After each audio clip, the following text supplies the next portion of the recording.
Hello, and welcome to Paramecia, a One Piece fancast where we review the latest chapter of One Piece and have a different One Piece related discussion every week. My name is Franz, and I actually nailed the intro this time. Hey, my name is John. Proud of you, buddy.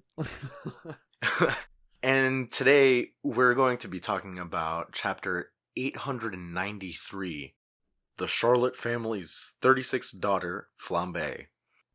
First off, fuck Flambe. Second off, These Tontadas, man. I love the Tontada ship. They're just having a blast. Half of them are in the water. They're just like on vacation. They're chilling. The little leaf is like the water slide. I love the fact that because the Tontadas are like super naturally powerful, and I love that their ship is like, it's like compared to the normal size of a human, it's like a little dinghy, and they're gonna stroll up in the final battle for the Throne Wars just in their little dinghy. God, one normal-sized cannonball would just Swiss cheese the entire ship. Jesus Christ. Okay, I don't want to think about this anymore. Yeah. Let's keep going. Protect the Tontadas. Where we last left the whole fight between Luffy and Katakuri, Luffy died. He got chunked. He died. Yeah, Luffy's dead. That's it. Podcast over. Luffy's dead. All right, cool. See you next week. Series over. Bye. So yeah, what happened after Luffy died? What happened at his funeral procession? Tell me about it, John. All right. Well, Luffy. Okay, so Luffy doesn't actually die. Spoilers. But Shh. He's on the floor. He just got a chunk torn out of him, so he's screaming. And Katakuri's like confused. He's like he's confused, and he starts getting angry. He's like, "What the fuck was that? Like, why? Like, you've been doing so well up until now. Like, why did you slip up? Like, what? Fuck you." And he starts kicking the shit out of him and like trying to kill him with Mogura again. And he's it's wild. Yeah, Katakuri is like capital P pissed about this whole transaction. Yeah. And it seems like he's like having fun ? So I would, yeah. Fun, or it's like he's found somebody who's, I don't want to say like a match for him, but he's found somebody who like, I don't know how to put it. I would say someone that's a match for him because okay. at the end of getting ahead of it, at the end of the chapter, he says it himself. Yeah. I no longer see you as beneath me. So in Katakuri's own words, like they're a match. He's a match. All right, yeah. He found like a proper match for himself in Luffy, and I think up until the realization of what happens, he's just attacking Luffy with he's attacking Luffy even harder, and he's just pissed. He's like, you were doing so well and you were able to see in the future and shit. And he's like, why did you let your guard down like that? Like, well, I should not have been. He's even admitting, like, without saying it, like, I should not have been able to hit you. Like, what the fuck are you doing? And he starts beating the shit out of him with his like mochi gatling. Oh yeah. Yeah, he Mochi Gatlings Luffy into the ground, and Luffy's in like a crater, and then we get a flashback of Rayleigh, which I thought was cool. Anytime we get a flashback of like Rayleigh from during the time skip, I get really excited because I'm like, man, like, we never got to see what the hell happened, and I like seeing Rayleigh. He's cool. It'd be really cool at some point after a lot of these things to see that all of that like come together in a movie or something. But besides that, yeah. I feel like it really shows that this isn't just Deus Ex Machina. Like, he worked on this for like 2 years. Yeah. I feel like the flashbacks with Rayleigh and him describing like hockey in general as a concept to Luffy, it reminds me of. I mean, it's obviously not a 1-for-1, but I mean, in this instance particularly, it reminds me of like the Force in Star Wars, like before it got all shitty with the prequels. Like midichlorian cow. Yeah, before it got all stupid, like the Force was this kind of like, it was this all being thing, like it was everything and nothing. It was like, this religion, like it was the in between of everything, as Luke said in one of the movies. But like I think it's really cool because it's like hockey has it has defined, like, hockey itself has a defined set of rules. Like, with, you can't attack somebody with observation hockey. Like, you can only use observation hockey to see, obviously. You can't, Yeah. like, you can't sense things with, like, armament hockey is purely used for, like, attack or defense. Like, it's not used for anything else. Like, they have these defined roles, but within those roles there's really creative uses. Like, obviously here, like, Katakuri and Luffy can both, like, use their observation hockey to peer a bit into the future, to, like, see future events. And even like Usopp is able to, in Dressrosa, he was able to see, like, a billion miles away, like, distinct auras of people. Like that, and also, like, with armament hockey, being able to project that hockey onto a sword in Zoro's case. yeah. And Luffy using his hockey but still being malleable during Gear Force. Yeah, combining his armament hockey with his devil fruit power. Like, it's, I really like any sort of, like, ingenuity, I would say. Yeah. Anytime we get Rayleigh talking about hockey, I really enjoy it, because it's like, hockey is this sort, like, Rayleigh was teaching Luffy this. Like, he wasn't teaching, like, oh, like, all you have to do is coat your armor hockey and you can punch things hard. No, he's telling him, like, no, like, your imagination without being able to see anything leads to observation hockey. Like, it's really open-ended at the highest level, and I think that's really sick that we got that this chapter. Yeah, no, I definitely agree. So, moving on, Luffy gets up despite everything. He's like wobbling and everything, and Flambe is just like making fun of him and everything. And God, I hate Flambe. Yeah. Continue. Exactly. So she takes another shot, and at that point, Luffy dodges it, and Katakuri notices it, and she's cracking up. To me, she's kind of like the whole epitome of like how, what's her canon age? Like 15, right? Something like that, yeah.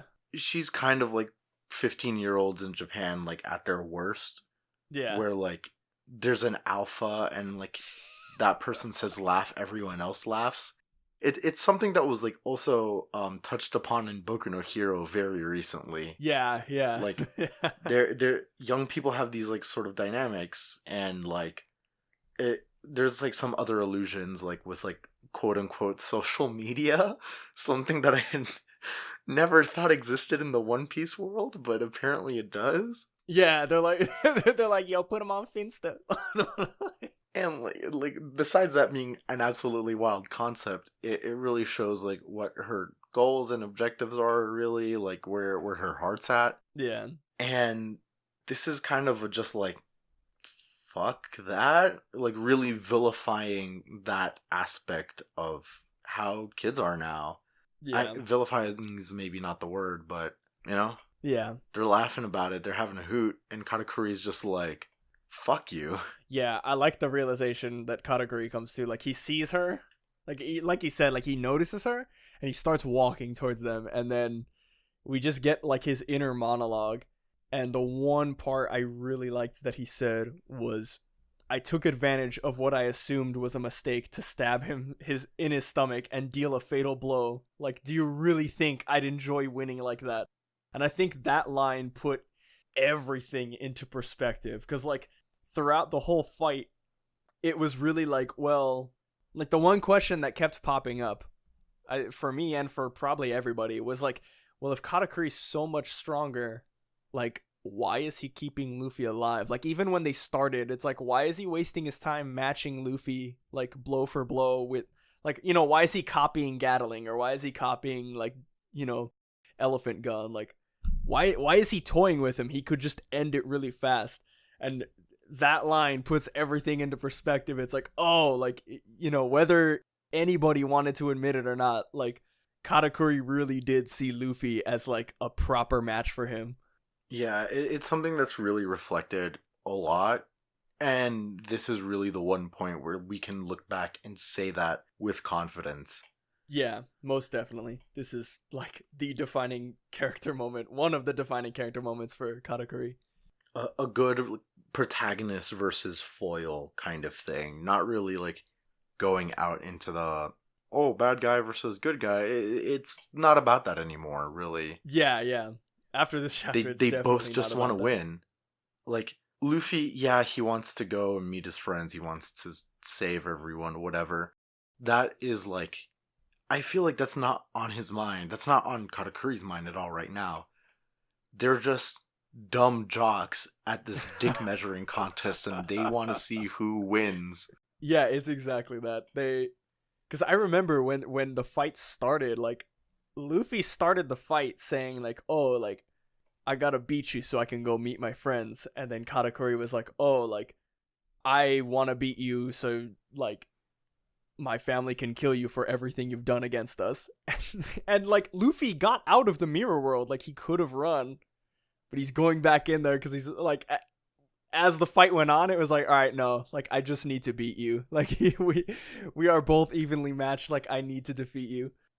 It's just a whole fun dynamic. I'm really glad that it's getting this way. I really like it. Oh man, I also like what happens next as he's walking towards Flambe.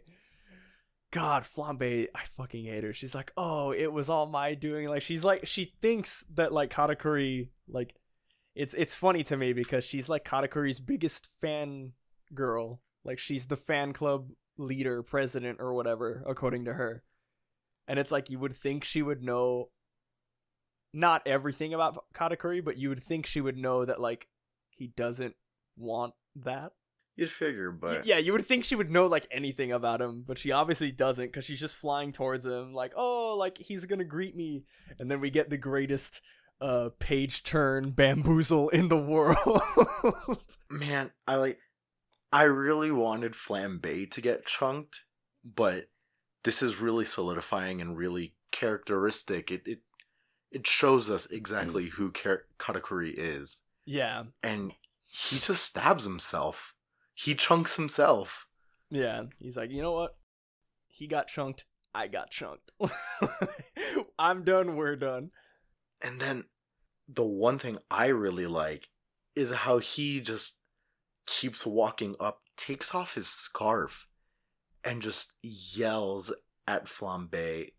And she's like freaking out, like eyes bulging out and everything. But like, nobody knew about this. Like, in my mind, I thought, like, oh, they're family, like, you know, like, some people have to know about this whole thing, right? And like, yeah, probably like Perospero does, and like probably the siblings few... around his age, I would assume, do. Yeah, but then there's this where like Flambe's freaking out. She had no idea, and same with her Her quote cronies. unquote subjects. Yeah, exactly. Yeah. And this is the whole like social media thing where like fucking Flambe's like, oh, he's not cool anymore. Starts like fucking spitballing at him. Everyone's laughing at him. There's like a small little flashback, and like, Yes, god damn, the flashback. Oh my god, the flashback is like, all right. I'll save it to that'll be like go into our discussion because there's so many like implications and so much shit I want to say about it. There's layers. Yeah, on this. It's Shrek layers, dude. Katakuri, much like an ogre, has layers. Oh goodness. So that whole exchange happens. The everyone's taking pictures, and then I found this to be really, really cute. Where they're just like, "Hey, fuck these guys, right? Yeah, fuck them," and they both just unleash Conquering Kings hockey. Dude, that was so epic. Like, I also liked. Damn, John, I didn't know it was 2007. What? Oh yeah, that was so epic, dude. Fuck, dude. Nah, leading up before the clash of Conquering Kings, I really liked also the words they exchanged because I thought those were really like yes. Everything each of them said to each other was so good in this chapter. It's literally just Katakuri like, dude, like, I'm sorry, like I should have seen the notice. I should have noticed the needle. Like this is my bad. I'm sorry. And Luffy's like, dude, like, you know, this is a fight of, we're both pirates. Like, there is no such thing as fair. Like, it's honestly my fault. I should have been able to dodge it. Like, it's basically them acknowledging each other. Like, hey man, I realize you didn't get butt in check Oh, like Yeah. it might be. This isn't fair. Nah, man, this is a money match. There's no fairness here. Yeah. Oh my god, yeah. Katakuri thought the button check was a real game, and Luffy gave him the round. Luffy gave him the button check round. Yeah. That's wild. No, but yeah, the Clash of Conquering Kings Hockey was so good. Because really, we've only, like, I thought about it recently. Like, after reading this chapter, after seeing it, I thought about it. There's only 10 people we know that have Conquering Kings Hockey. I think the number was 10. I mean, I'm not about to like try to list off, but that sounds about right. I'm gonna check. Only 10 characters up to this point in the story have exhibited Conquering Kings Hockey. It's Shanks, Rayleigh, Hancock, Luffy, Whitebeard, Ace, Doflamingo, Don Chinchao, Big Mom, and then Charlotte Katakuri. Damn. It's... And those are all strong contenders. Yeah. They're all, like, alpha powerful. And I just... Man, this is, like, the second time I think we've seen, like, a clash of Conquering Kings Hockey. Yeah, it's something like... There was one in Dressrosa between Luffy and Doflamingo. Yeah, but, yeah. Jeez. It's so cool. And it's, like, it's something... You know, I should have assumed that he had it. And I think that the assumption was that, okay, yeah, like, he obviously has it. But it's just one of those things, like, when you see a character confirmed to have Conquering Kings Hockey, something as rare as Conquering Kings Hockey, it's like, damn, like, that's sick. That's epic. Fuck. Oh, God. I mean, it seals the deal with Katakuri definitely being Luffy's foil. Yeah. They have everything in common right now, other than teeth. Yeah. The only thing Luffy is really missing is being classified as a special Paramecia. But this isn't his time to do that yet. I mean, that's like a whole nother discussion. I honestly think he might also be a special Paramecia. We just haven't, like, seen it. Or, like, they haven't, like, outright said it, because I think at this point it would be, like, too late to, like, go back and, like, try to specify what Luffy is. But it's like, because Luffy's a Paramecia, but his whole body is rubber. And, like, that's basically what Katakuri is. Like, he's Paramecia, he can control Mochi, but his whole body is Mochi. Like, he could, like, form parts of his body as Mochi. True. Because at first I thought it was, like, maybe, like, a Treble thing. Because remember, Treble was a Paramecia. But when Treble dodged out of the way of stuff, like, it turned out his body was just really tiny inside of the goop, and he was, like, actually dodging it. But in Katakuri's case, like, he's just full-on Mochi. Like, he's just able... Like, his body is just Mochi. But, I mean, that's a discussion for a whole nother time. Regardless, they are, like... They are the perfect mirror match. They're exactly the same. Man, and the last page of this chapter is just so good. Luffy gets... I think it was, like, our first chapter that we, like, did a podcast for, where, like, they put respect on his name.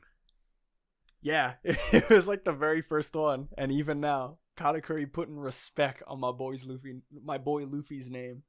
It's about time, and I'm so glad to see that. Yeah, I really liked the ending of this chapter.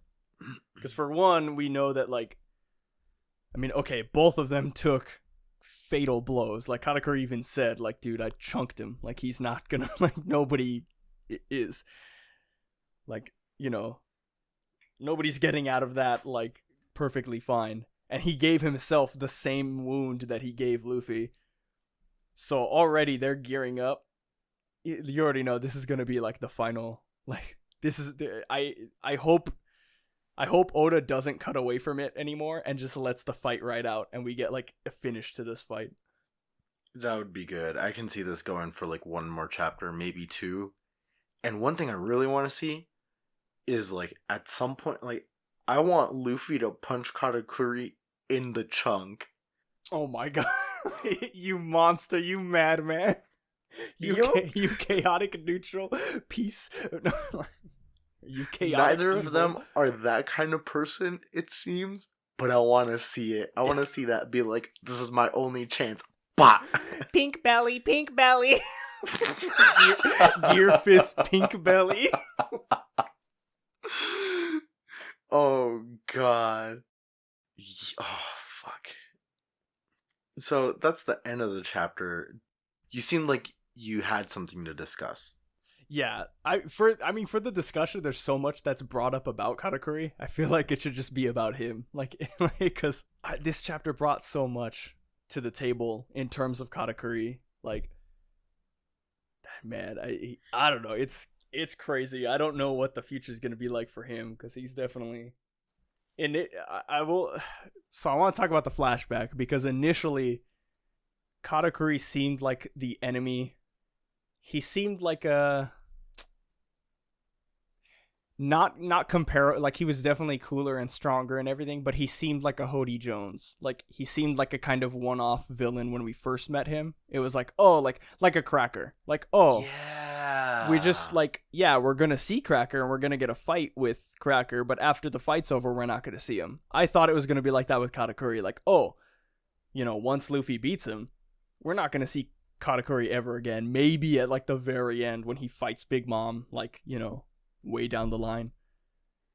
But that's what I assumed, and this chapter's kind of making me think otherwise. Or I don't know. So the flashback was like one panel, but it has so many implications, dude. It's like it's the flashback panel and the panel next to it, because the flashback panel, it's just the little kids running away from him. They're like, oh my god, it's the Gulper Eel. Like, he's super strong. Get away from him. He's a monster. And then Katakuri, like, the entire time, mind you, while he's remembering this, like, Flambe has spit in his face and all of her underlings are laughing at him and making fun of him for the same thing that all the kids did when he was a kid. And he turns around and he just like sighs and he starts walking away. And like he doesn't even pay them any mind, like all these people. And it's like, man, God, it's just so cool because it's like, okay, like you said before, this must have been like a really, really high-end secret, like very well kept because they didn't even know about it. Like, even the chefs, like, it seems like nobody knows about his teeth except for, like, I assume Big Mom has to, and I assume some of the high-end, I assume some of the higher-up children, like I assume Smoothie and maybe Parasparrow. Parasparrow has to. Yeah, I assume they know about it. But I just, I don't know. It makes me think that, like, Oda showing that has to have some kind of implication. And I feel like it's, at this point, it's like, all right, so Katakuri's been brought up, like, every time a sibling is near him, he gets built up. Remember when Brule was, like, building him up to Luffy? And she's like, oh, he's unbeatable. He was born standing up. He's never been on his back. And, like, everybody's just hype beasting Katakuri. And I feel like part of that is because of his upbringing. Because I feel like, I want to say that he, like, because he was made fun of and shit as a kid, like, much like Pudding was made fun of a lot, and then Pudding had to, like, come up with her, like, coping mechanism. She had, like, oh, like, I'll just, like, I'm an actor, you know? But I feel like his coping mechanism was like, all right, I'm going to hit the fucking gym, and I'm going to become the strongest one here, so nobody can ever fucking make fun of me again. And it's like, he did that, and he's number one behind Big Mom. Like, he's the next in line behind Big Mom. And even being the next in line, like, when they see him, like, Flambe and all these people are still treating him like this. It's absolutely ridiculous, yeah. I want to believe that this is going to be some kind of character-changing moment for him. Not in terms of, like, I don't think he's going to, like... I don't think he's going to... Katakuri is going to join the Grand Fleet. I don't... He's not going to join the Straw Hats. That's definitely off the table. But I definitely think, like, there's a possibility now that he comes back to the Big Mom Pirates a very changed character, like a very changed man, with all of this in mind.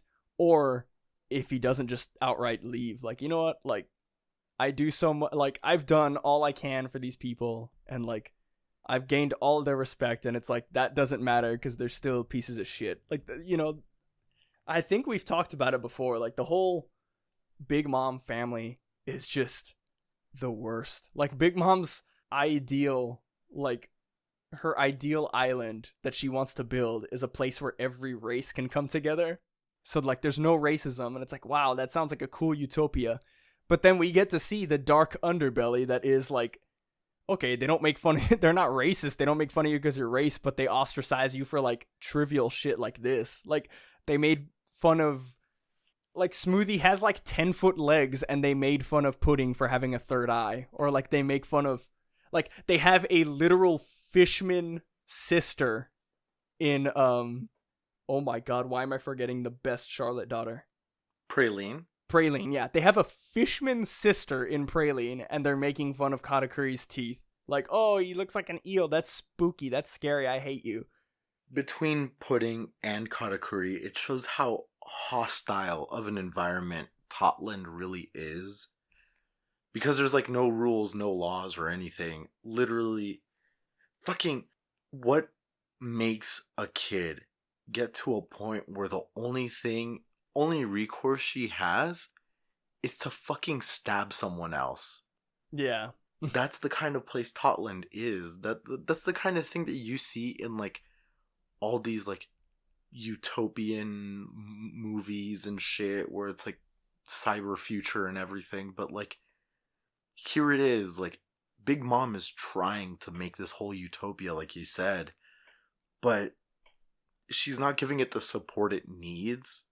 Instead, she's just doing this out of this pettiness just because she cannot go back to Elbaf and she needs this family in her mind, and she's doing it out of her own vendetta.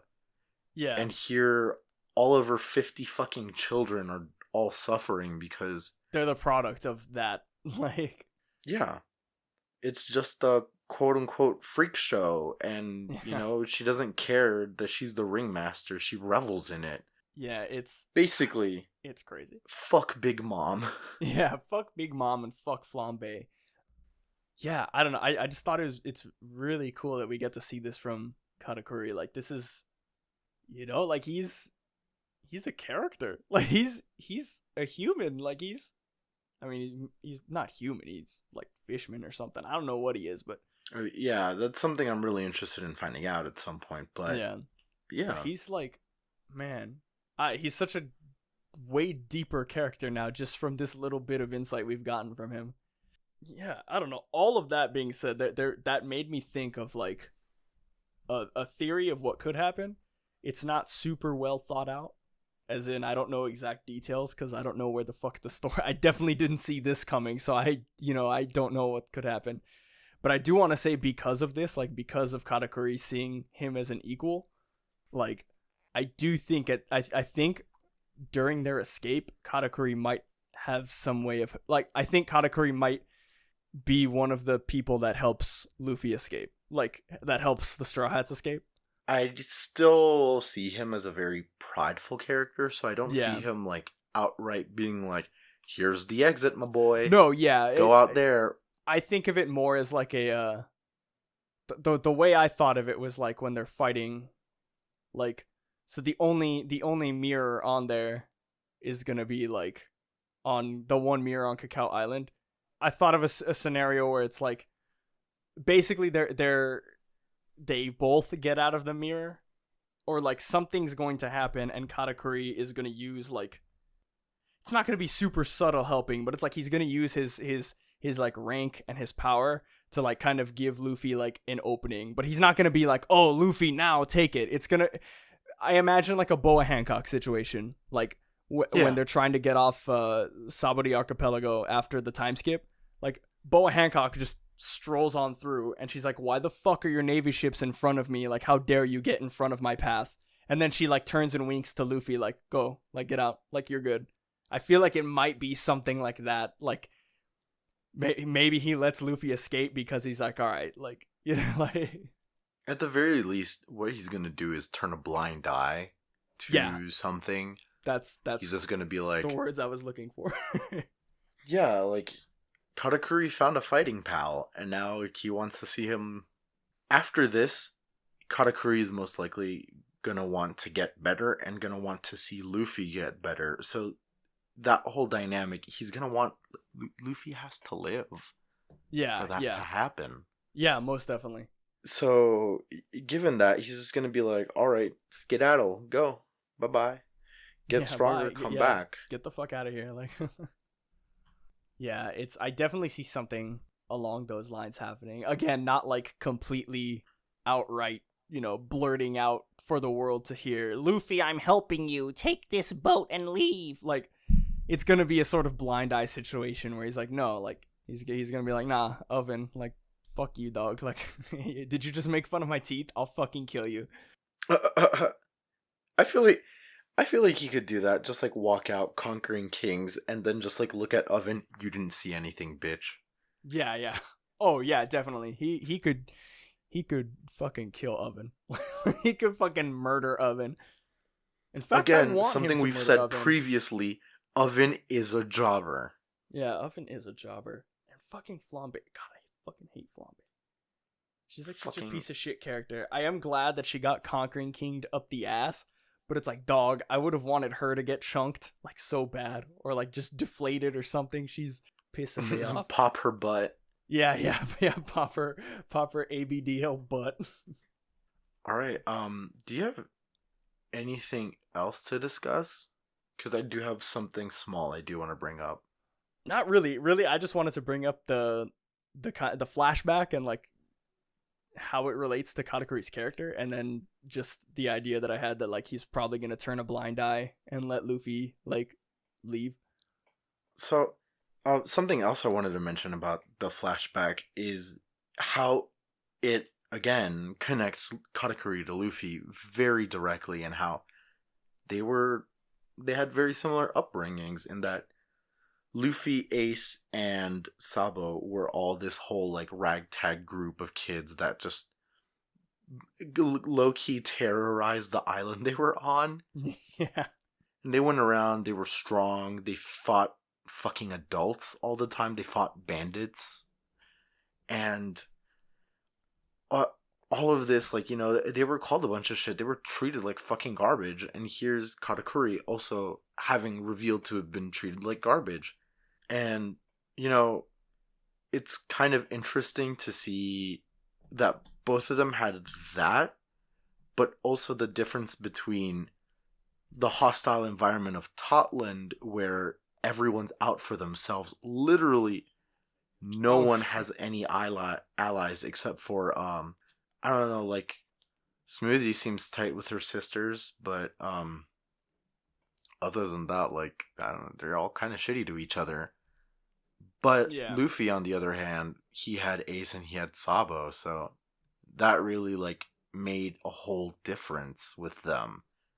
So yeah, there's that whole thing with the treatment and how the environment really helped Luffy be who Luffy is, and how it hurt Katakuri and turned him into what he is.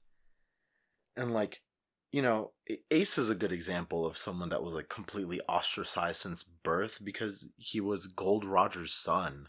Yeah. So he was just like, he was basically a piece of garbage to absolutely everyone. That's what he said himself, and he viewed himself like that as well.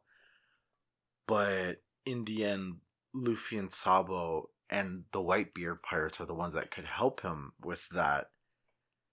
Katakuri's kind of like shit out of luck. He just went to the gym. And also, yet again, with another Charlotte, they went to the gym and only did shrugs. Yeah. Dude. I swear, like, this manga is actually called Shrug Piece. Like, every single person does, like, 10 billion shruggies. I really want to create a whole, like, list article on the One Piece wiki, but I think I'm gonna get banned if I make a list of, like, characters who have done too many shrugs with, like, Why do you Characters need with traps like insane that? Traps. I- it's that's my crack theory of the week. Yeah. Every Charlotte family member does too many shrugs. I can Do you have see a that. better crack theory or? No, I don't. I don't got a better crack theory. I already gave my real theory. I can't think of a crack theory. I don't know. Yeah, no, I could totally see what you were saying. Just to add on real quick about like them being ostracized as kids, and like Katakuri's what would have happened if nobody was there.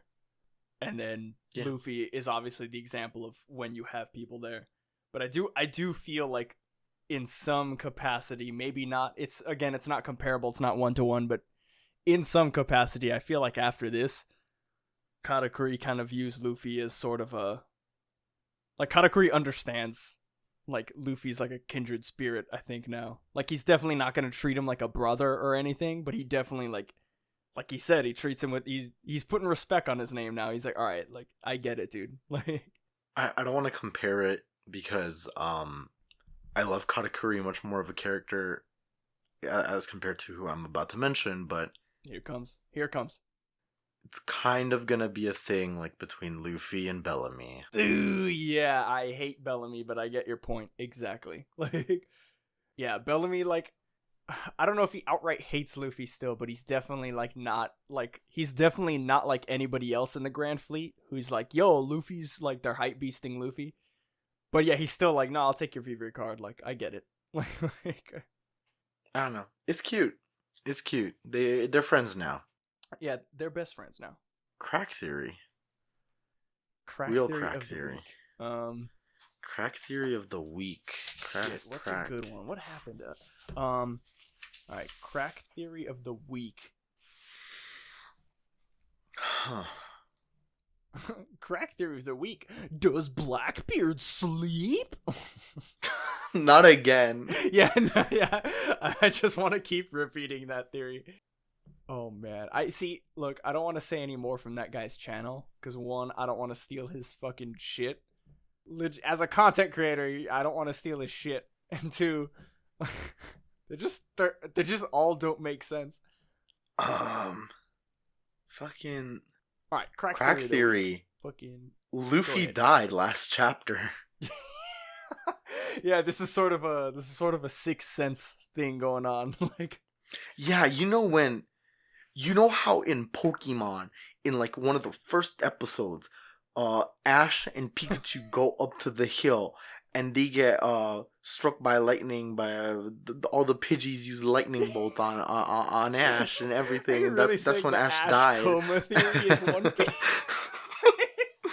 I love everything that happens from here on out is entirely equivalent to the Ash coma theory. Oh my god. the Luffy coma theory. That's our crack theory. I nailed it. It was slightly plagiarized, but I nailed it. Yeah, I'm about it. So as far as we know, we're not on break next week. We'll be back with chapter 894. And in the meantime, have a great week. Have a good one, guys. I wanted to say something funny at the end, but I don't have anything. I don't know.